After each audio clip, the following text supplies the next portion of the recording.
সবাইকেই, তোমরা যারা যেখান থেকে আমার ভিডিওটা দেখছো তোমাদের অনেক অনেক ভালোবাসা, অনেক অনেক ধন্যবাদ। আজকের ভিডিওটা শুরু করছি সকাল সকাল।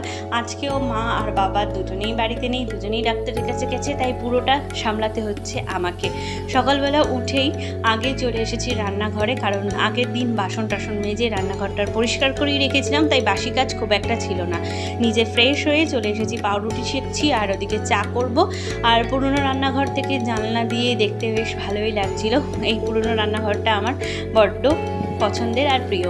আর এদিকে দেখো চাও হয়ে গেছে, তো চা ঢেলে দিয়ে প্রথমেই দিয়ে দেবো ননদকে, কারণ ওর খিদে পেয়ে গেছে, ওকে আগেই দিয়ে দিই। তারপরে আমিও একটু পাউরুটি চা খেয়ে রান্নায় হাত লাগাবো। আজকের মেনুটা তোমাদের বলে দিই। আমার যখন আমার ঘরে আর কি রান্নার দায়িত্ব থাকে, তখন আমি আগের দিন থেকেই ডিসাইড করে রাখি যে কি কি রান্না করব। তো সকালবেলায় ভেবে রেখেছিলাম যে একটু লুচি তরকারি করে দেবো। ওর বাবাও বাড়িতে আছে, অনেকদিন লুচি টুচি হয় না, তার জন্য ময়দা মেখে যে তেল গরম করতে বসিয়ে দিলাম। এবার লুচি বেলতে লাগবো। তার আগে হচ্ছে আমি একটু তরকারিটা করে নিই। তেলটা ঢালছিলাম যখন, তখনই ভাবছিলাম যে আগে তেলটা গরম না করে তরকারিটা আগে করে ফেলি, তাই আলুটা ছেড়ে দিচ্ছি। তারপরে তরকারিটা করে নিয়ে তারপরে লুচির প্রিপারেশন করব। আর খুব একটা তো বাজে না, এখন বাজে 7:30 মতো। তো সবাই পাউরুটি চা খেয়েছে, খেতে খেতে আবার সেই 9:30 10টার সময়, তাই অত তাড়াহুড়ো নেই। আমি টুকিটাকি তরকারিও করব আর টুকিটাকি রান্নার কাজও করব। দেখো টমেটো আলুর তরকারি করেছি একটু ঝাল ঝাল করে, আর এই তরকারিটা লুচির সাথে খেতে আমরা সবাই খুব বাড়ির ভালোবাসি, তাই এই তরকারিটাই করলাম। আর এখন হচ্ছে আস্তে আস্তে ফুটতে থাকবে তরকারিটা, আলুটা যাতে সিদ্ধ হয় তার জন্য। আর ভালো করে নেড়ে নিয়ে এই যে এবার ঢাকা চাপা দিয়ে দিলাম। আর একদিকে তরকারি হচ্ছিল আর একদিকে বসিয়ে দিয়েছি ডাল, কারণ আমড়া ছিল, কচি কচি আমড়া, তো ওই আমড়ার হচ্ছে ডাল হবে। আর গরমে টক ডাল তো ভীষণ ভালো হয়। আর কি যে বাজে একটা গরম পড়েছে, কি বলবো, পুরো প্যাচপ্যাচে গরম, ভীষণ কষ্ট হচ্ছে রান্না করতে, সত্যি কথা। আর এখন হচ্ছে লুচি বেলছি। আমি খুব বেশি বড় এক্সপার্ট নই লুচি যে কোনো জিনিস বেলার, কিন্তু যতটুকু পারি লোককে খাইয়ে দিতে পারবো আর কি। তার একদম তাকে না খেয়ে মরতে হবে না, এরকম একটা ব্যাপার, না খেয়ে থাকবে না আর কি। এইটুকুনি খাওয়াতে আমি পারবো, সে বেকাতারা হোক, যেভাবেই হোক করে ঠিক একটা খাইয়ে দেবো। তো দেখো খুব একটা গোল কিন্তু আমি বেলিনি লুচিটা। তো এই কড়াইটাতে প্রথমে বসিয়েছিলাম, কিন্তু লুচিগুলো কেমন জানি ফুল ছিল না, কেমন একটা হচ্ছিল, তার জন্য আবার পরে অন্য একটা কড়াই বসাবো ভাবছি। এই লুচিটা ভেজে নিই, তারপর নেক্সট চেঞ্জ করব। আর প্রথম লুচিটা এমনিও একটু কেমন হয়, কারণ তেলটা কতটা গরম হয়েছে বোঝা যায় না। আর লুচি ভাজি, আর এদিকে ডাল সম্বারও দিয়ে দিয়েছি। আমার হচ্ছে আমড়া দিয়ে ডালও হয়ে গেল। আজকের ডালটা অনেকটা বেশি করে ফেলেছি, আমি বুঝতে পারিনি, মাঝে মাঝে মাপটা বুঝি না, আর আসলে আমি রোজ করি না, তো তাই মাপটা যে আমি ঠিক একটা বুঝতে পারি না। আর এইদিকে বসাবো হচ্ছে উচ্ছে কুমড়ো পেঁয়াজ দিয়ে উচ্ছে কুমড়ো বটি।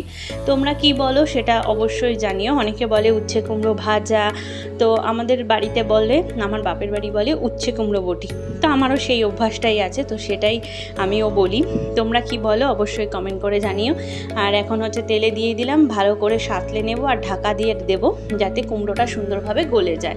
অনেকে আগে উচ্ছেটা ভেজে নিয়ে তারপরে করে, কিন্তু এক্ষেত্রে আমি ভাজিনি, আমি একসাথেই করেছি। খেতে কিন্তু খুব ভালো হয়েছিল, সত্যি কথা বলতে। এই প্রথম আমি উচ্ছে কুমড়ো বটি করলাম। তেমন কিছু লাগে না, কালো জিরে কাঁচা লঙ্কা শুকনো লঙ্কা ফোড়ন দিয়ে তরকারিটা দিয়ে দিয়েছিলাম। তারপরে হচ্ছে নুন আর হলুদ। আর এইদিকে ভেন্ডি ভাজা বসিয়ে নিলাম, কারণ টক ডাল হলে তো ভেন্ডি ভাজা হতেই হবে, না হলে বেশ একটা চলে না, ঠিক ব্যাপারটা জমে না। কারণ তাল মেলানোর জন্য প্রত্যেকটা সুর যেরকম সঠিক থাকতে হয়, সেমনি রান্নায়ও কিন্তু মেনুতে খাবারের সাথে সঠিক মেনুটা হলে খেতে ভালো লাগে। তেমনি টক ডালের সাথে ভেন্ডি ভাজাটা ভীষণ ভালো যায়, আর আমরা খুব পছন্দ করি। আর এদিকে আমার উচ্ছে কুমড়ো বটি হয়ে গেছে, দেখে কিন্তু খুব ভালোই লাগছে তরকারিটা। তোমরাও বলো কেমন হয়েছে। তো একটা বড় পাত্রে ঢেলে নিলাম, অনেকখানি করেছিলাম যাতে সবার হয়ে যায়, আর মাকে যেন বিকেলে রান্না না করতে হয়, কারণ আজকে বিকেলে আমি আবার একটু বাপের বাড়ি যাব, হাসপাতালের কিছু কাজ আছে সে বিষয়ে। আর এদিকে মেয়ের হচ্ছে চিকেন স্ট্রু বসিয়েছি। তোমরা বলবে এত গরমে মেয়েকে চিকেন খাওয়াচ্ছ, আসলে কি বলো তো, চিকেন স্ট্রুটা খুবই পাতলা হয় আর চিকেনে প্রচুর পরিমাণ প্রোটিন থাকে, আর বাচ্চাদের জন্য খুব ভালো।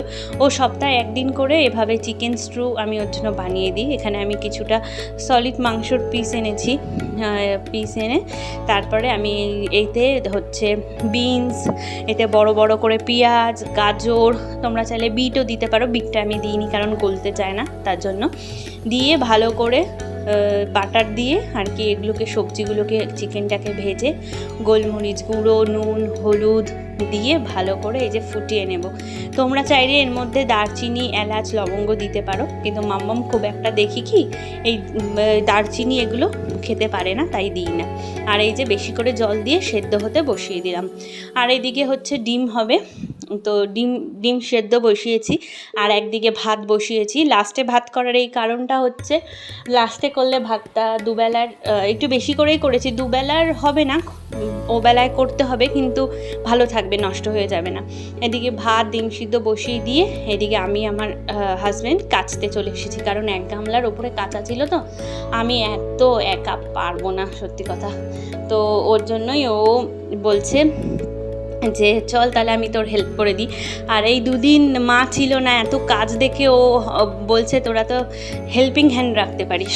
তো সত্যি কথা, হেল্পিং হ্যান্ডের প্রয়োজন হয় না সবাই বাড়ি থাকলে, বাড়ি না থাকলে তখন মনে হয় না একটা হেল্পিং হ্যান্ডের প্রয়োজন আছে। তো তারপরে ঘরে চলে এলাম, এখন প্রায় বেজে গেছে 12টা বেশি বেজে গেছে। এখন আমার মেয়েও উঠেছে 11টার সময়, ওকে খাইয়ে এবার বিছনা টিছনা তুলবো। তাহলে ভাবো, মানে প্রত্যেকটা জিনিস মানে নিজেকেই করতে হয়, সবটা নিজেকেই মেনটেন করতে হয়, সবটা নিজের হাতে করতে হয়।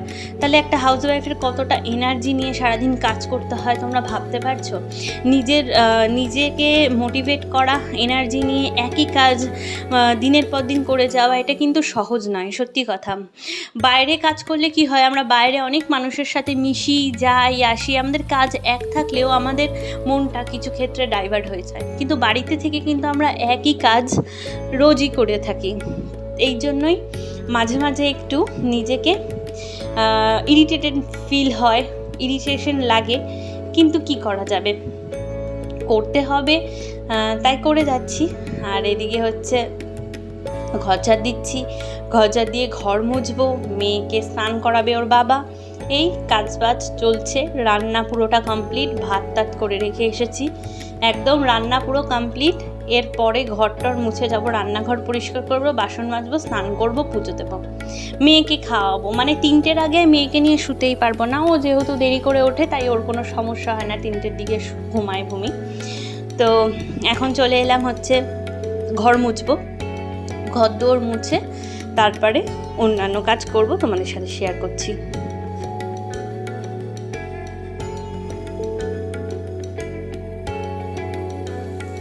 ঘর প্রায় মোছা কমপ্লিট হয়ে গেছে, আর ঘর মুছতে মুছতে আর ইচ্ছা করছে না যে আমি অন্য কিছু করি, এতটা গরম লাগছে, এতটা পরিমাণ ঘাম হচ্ছে, কি বলবো, এত গরম যে কেন পড়ছে কে জানে।